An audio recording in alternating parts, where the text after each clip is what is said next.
old porch.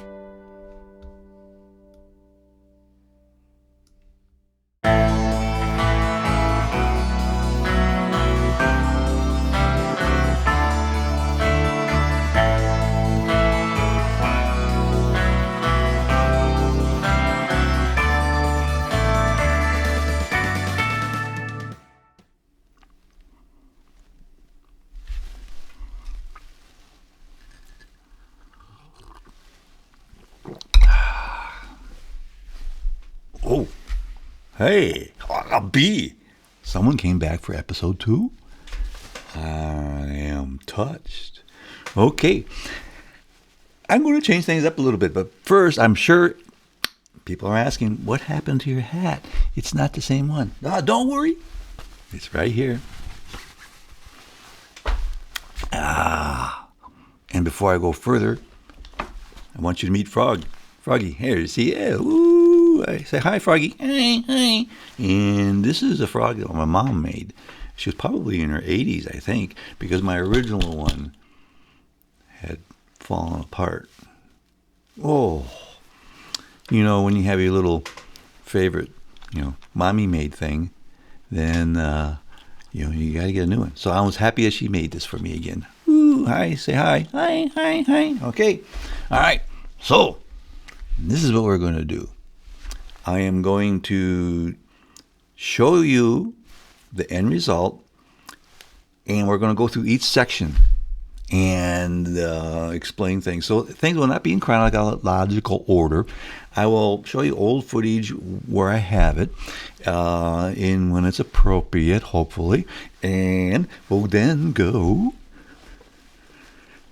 to the very first part. I'm going to take it actually by steps in the song. And what's the first thing? The intro. Yes. When you think of the intro, think of that scorpion at the beginning. Okay. All right. Let's get this going. See it now. Oh, there it is. Right in front of my face. Okay. And we'll do this. We go over here like this. We go over here like that. And we do a Telluride Sunrise. Rep D. And it's loading. Now, let's get this off my face. Oh, put it back, you say. Okay, there we go. Well, anyways, it takes a while, especially on the play, because I have it on a hard drive instead of coming off the cloud. For crying out loud, you're living in the cloud. Okay, now there it is. And just for a little reminder, let me say first. Welcome to Old Porch. And, well, I didn't say that first, did I? I talked about frogs and hats. Well, anyways, let me say now, welcome to Old Porch. And we're on Telluride Sunrise, episode 2. Now, I'm just going to show you the song. We're going to pick the intro. We're picking the intro. Let's get me off the screen here. And here it is. The intro is up to about here. Now, I believe in episode 1, I talked about the song being in 6/8. And that is true. Well, it was true. Now it's in 4/4. This approach is... My original intention was to show you all little nuances, get into the nitty gritty, and actually show you that part of the process is sometimes messy. The last song I did, which was called I'm Long Gone, I had written that a couple of years ago. Actually, probably since it went to my old house, a good 5, if not 6 years ago. And I just finally got to it. So the song was already written, the structure was there, the words were there, and you just jump in and go. And this one is a different story. Now, this also happens to be the first one where I'm capturing, I was trying to capture the events as we went along, but my computer had a different take on it. And so we're going to start, and then we'll retro back. Now, let's get my ugly face off again. Okay, there we go. So the first things that took place were in this section. This is what I call the verse section. And up in here is where the vocals are. And this is the mandola that you'll eventually see, and other things. And the first thing I really have worked on was the bass and the drums. Actually, that's the bass. That's the drums. And I'm not going to do that in that order because it's. I want to make it a little more interesting, and we'll retro back to where I did the bass, drums. I'm dyslexic today, and there's the bass. So let's start off with this because this is what's interesting here. This is the intro, but let me just start at the beginning because you heard this at the beginning of the. Let me get my ugly face back. At the beginning, that's the intro for Telluride Sunrise. All right, so this is the intro. So let me just play it again so you got it. I won't play the whole thing. Here we go.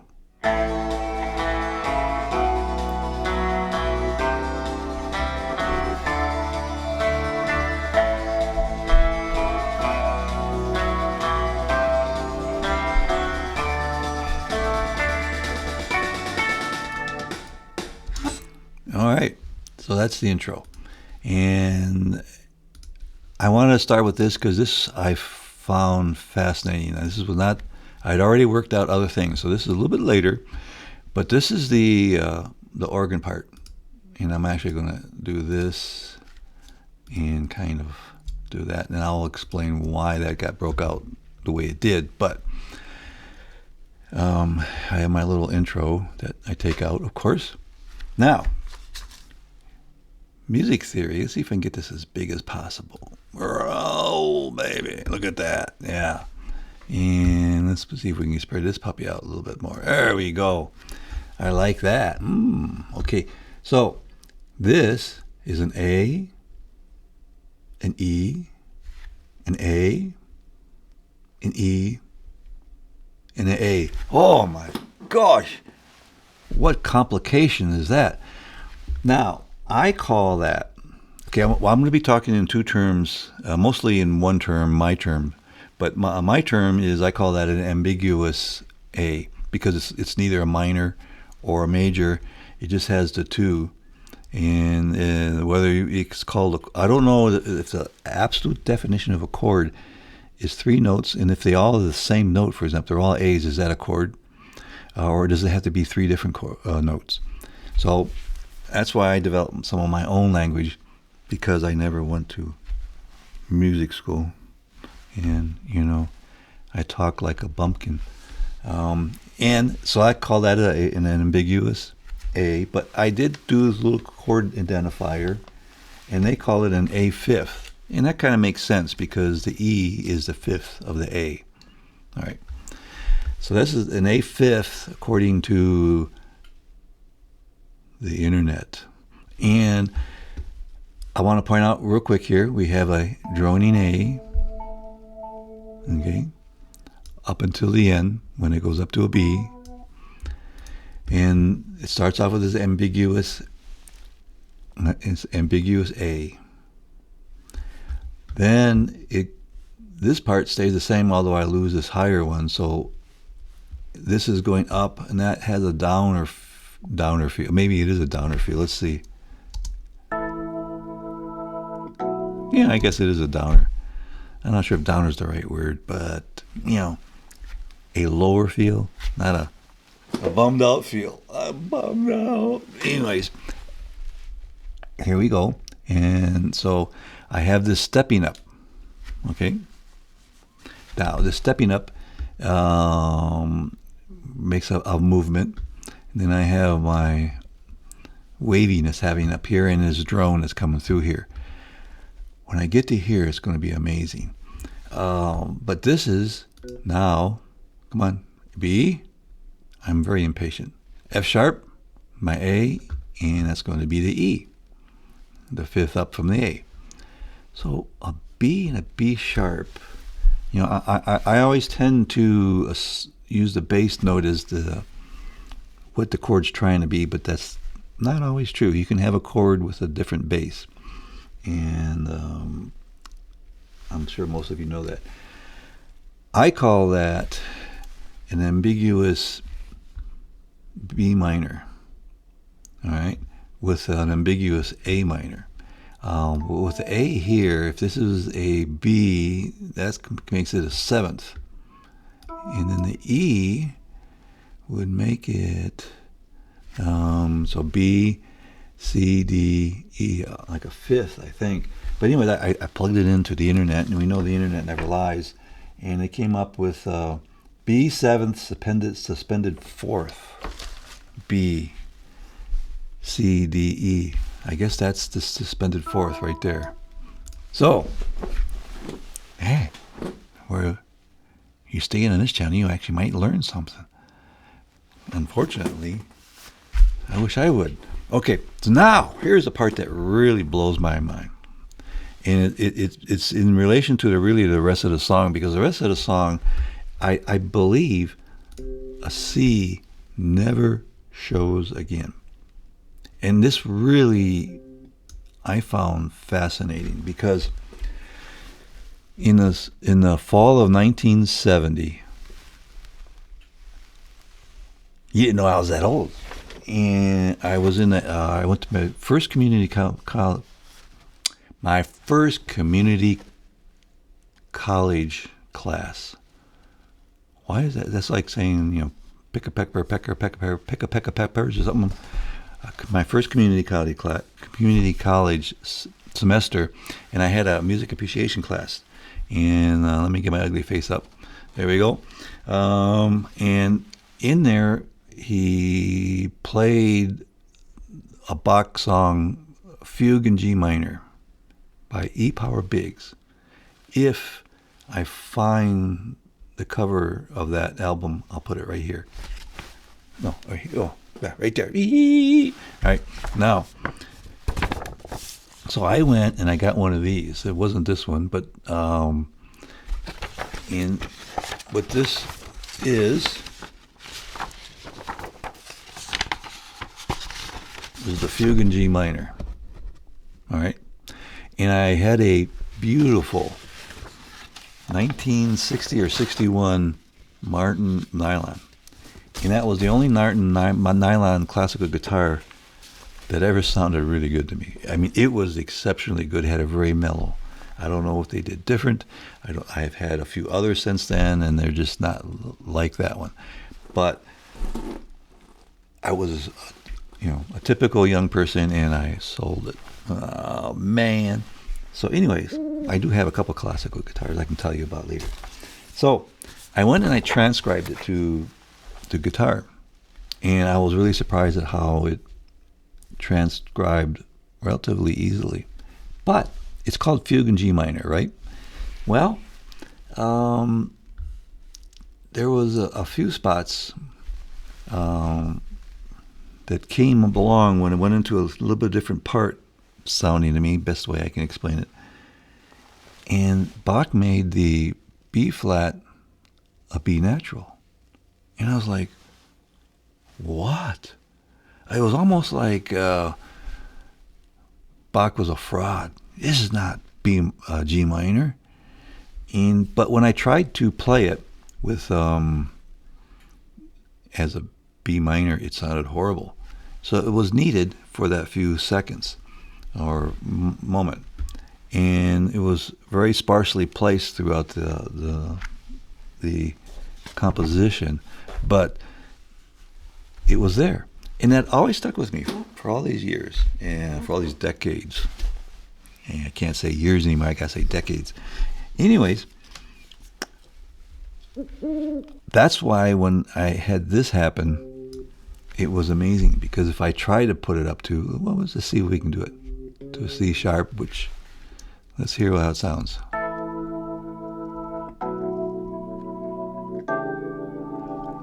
It doesn't sound right, does it? And I'm sure it has something to do with up here, but much better. And that's kind of nice because it's lifting the bass up a little bit easier. We have, I think, 2 steps, 1 step, 2 steps, 2 steps, 2 steps. And so let's just see what's here. This will be known as an A. Oh, we didn't do this here. That's a C. Oh, we don't want that. There, C, E, A. Oh, remember this was the ambiguous A. Now we have essentially created A minor. What do we have here? A D and a G. That's almost like an ambiguous G chord, or what else could that be? Well, it could be something else. If we go here, it becomes actually a ambiguous. No, it becomes a D chord without the A, but the A is here, so the A is anchored there. So maybe we see if we had this, the D and an A. So anyways, I'm digressing, regressing. There's a name for this if the internet is correct. It's called D11th. Now I didn't check because I made a little drop down from here to here, and let's just see how that sounds.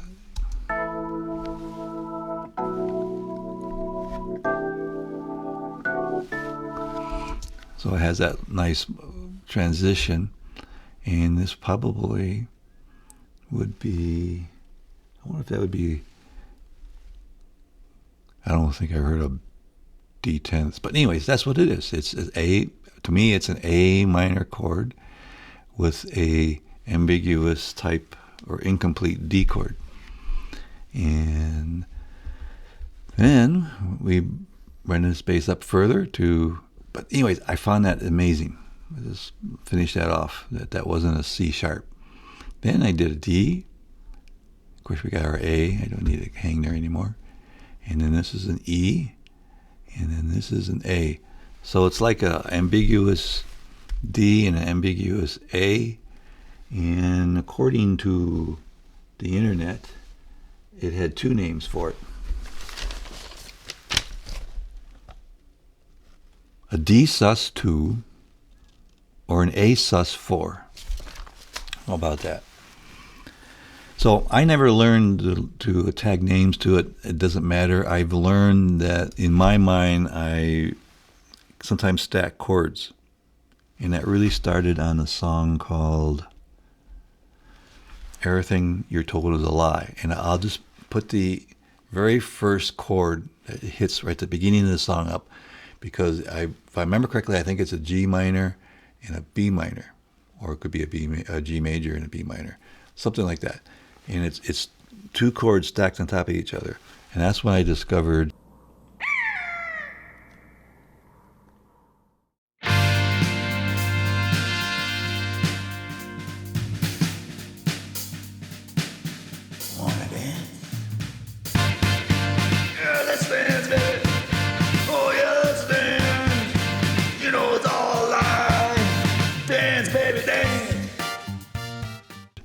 and grew in terms of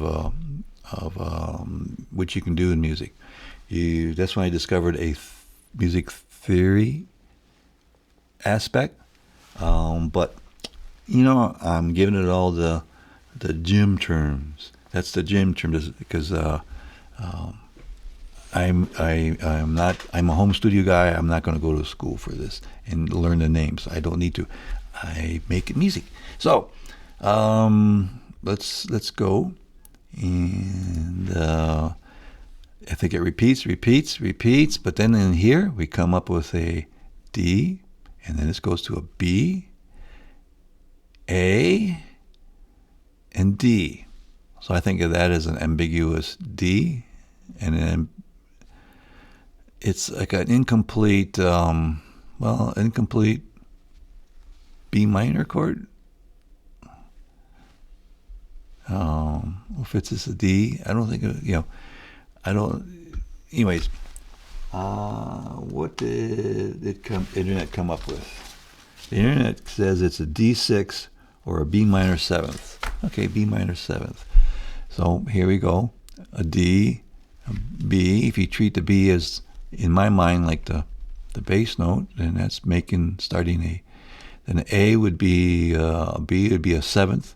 It's 2 steps down, so I consider it a seventh. If it's 1 step down, I call it a flat. I think that's what the music theory guys and gals say too. And then a D. So that makes sense. Let's just touch it from here.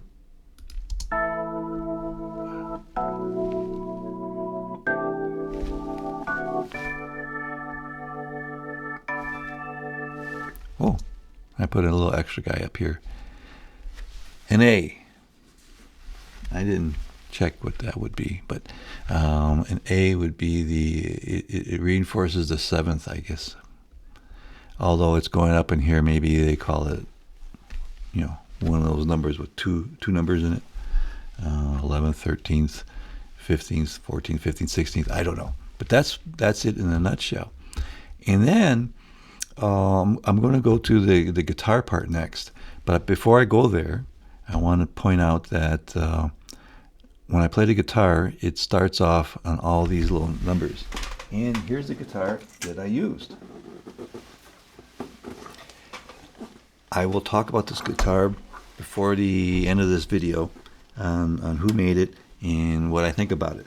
But here is the... actually, I played it with this off. That's the A. That's this note. Then we're going to go up to the B and the C.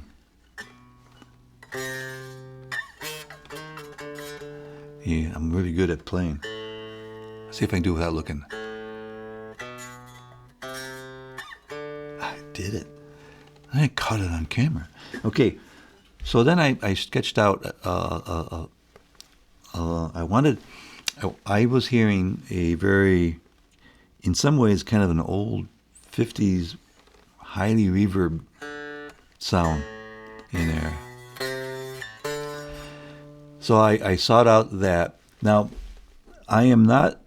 I am amazed by a lot of guys on I'll say YouTube because that's kind of what I watch. But people who have channels on various platforms, they can really duplicate the sounds done by other people. I've never taken the time to learn that because I'm always looking for something unique, which is part of my character, is why I make songs and I don't record songs by other people, although I would like to make another a video using Bach's Fugue in G minor. So then I did an A, then I eventually came up with the F sharp, and then it goes right to the B, I think. So let's see if I can remember that right. No, I didn't remember it right. It's an A, right? And so I went A, E, which is following this stuff. I'm holding this for A for 2 notes, and then 1 note, the E, and then, because this goes for 4 notes, 4 beats. Then I go to the C sharp. Amazing. I'm doing a C sharp here, yet I end up with a C here. So I'm trying to play it extra hard.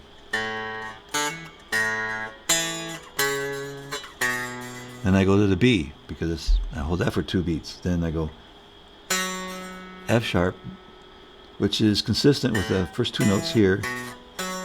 But then I go down to the E, and then I go to the C. So think about that. So A,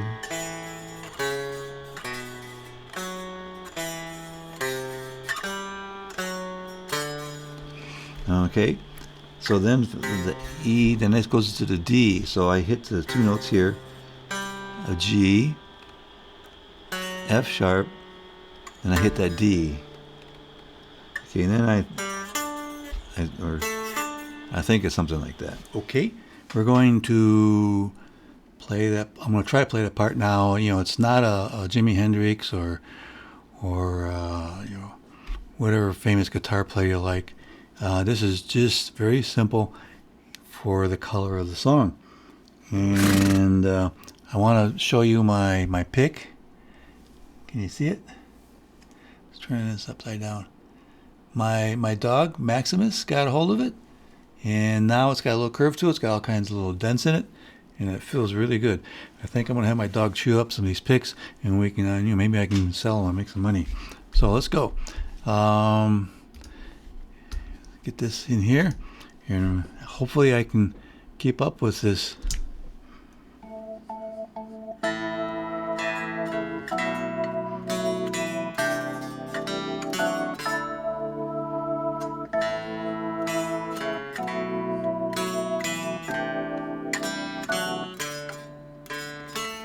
Oops, I forgot to add the other part. Oh well, that's how it goes. And I did put extra heavy strings on it because I wanted a kind of a heavier sound. And I will talk about this guitar before the end. All right, then let's go. Okay.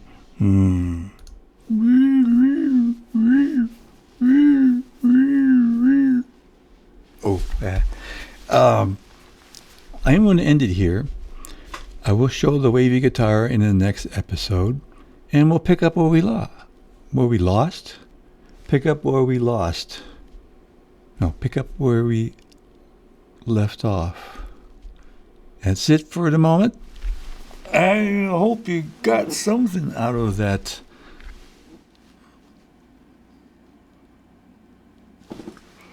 I look like Oliver Tree.